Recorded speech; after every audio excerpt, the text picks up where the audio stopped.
একটা মাছ শিকারী মাছ শিকার করতে বের হয়েছে সকাল 10টায়, 4টা পর্যন্ত কয়েক ঘন্টা মাছ শিকার করে, মাছ পায় না।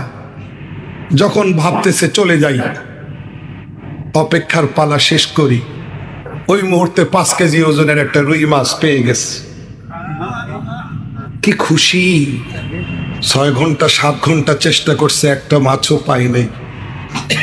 বিশাল একটা মাছ পেয়েছে, খুশি, মানে খুশির কোনো শেষ নাই। যখন মাছটা নিয়ে উপরে উঠবে, ওই মুহূর্তে মাছও পিছলা, হাতও পিছলা, আবার হাত ফসকে মাছ পানিতে চলে গেছে। মাছ পাওয়া ছিল সফলতা, কিন্তু ধরে রাখতে পারা যায় নাই, এই জন্য এটাকে সফলতা বলা যাবে না। মাছ শিকারীর মাছ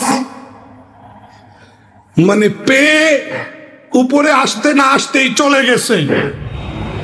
রাজার রাজত্ব মাছ শিকারীর মতো চলে না গেলেও একটা না একটা মেয়াদ শেষে অবশ্যই চলে যাবে। কারোটা 5 বছর পর যাবে, কারোটা 20 বছর পর যাবে, কারোটা 30 বছর পর যাবে, রাখা যাবে না, যাবেই যাবে।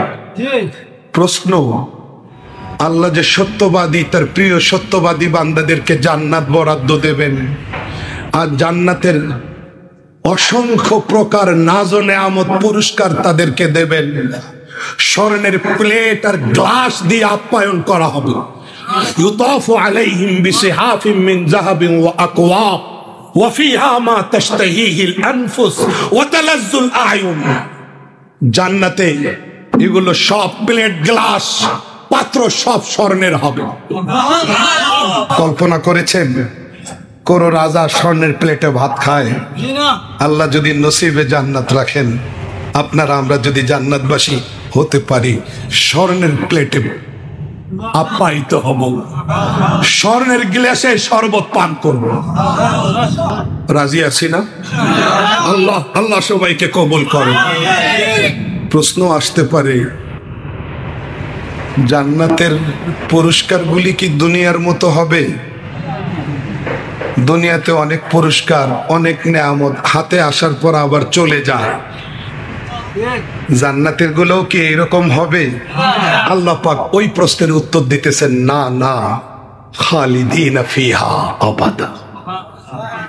না না, জান্নাতের গুলো দুনিয়ার আরামের মতো না, দুনিয়ার প্রাপ্তির মতো না, দুনিয়ার বিনোদনের মতো না, দুনিয়ার শান্তি আর প্রশান্তির মতো না। এটা পার্মানেন্ট, এটা স্থায়ী। ভাই কথা বুঝে আসতেছে?